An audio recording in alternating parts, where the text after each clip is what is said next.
Assim na mes.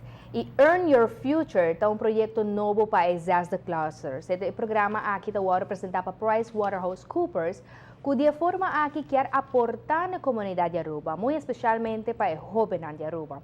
O conceito para o programa de Earn Your Future, a Water adapta foi um programa existente nos Estados Unidos, que a Water trabalha para empregado na mês de PricewaterhouseCoopers.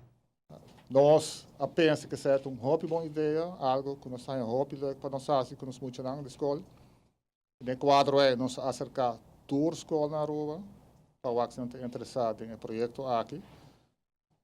Nós temos boa cooperação da escola. Estou contente de por launch, nós também começar o projeto aqui oficialmente no dia 1 de setembro. Também nós fazemos a primeira apresentação na escola, que está pios de na escola da Dakota. A mensagem está muito claro. É simples na onde a audiência está muito que varia entre a idade de 2 para 13 anos de idade.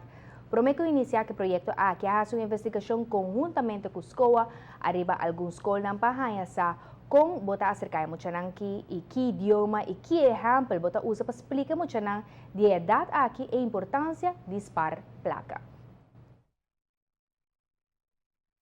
Nós traha exemplo de traha budget, explica como traha budget, que é budget, explica a diferença e a importância para a placa que está dentro, as placas que você raia, está balançar com a placa que você sali.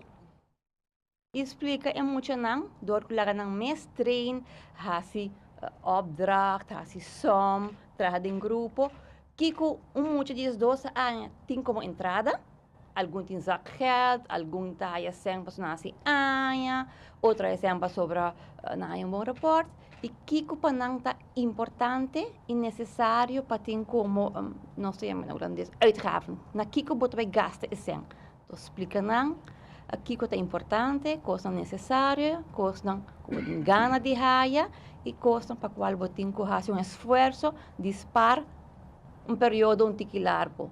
Para muito não, esse importa parecimento, para nós é grande importa anos, mas esse é a mensagem que nós compilar e nós também está donando. PricewaterhouseCoopers lo visita a escola dos viaja. O primeiro viaja para familiarizar o aluno ng matéria e de dos viaja para não traha e exemplo lang.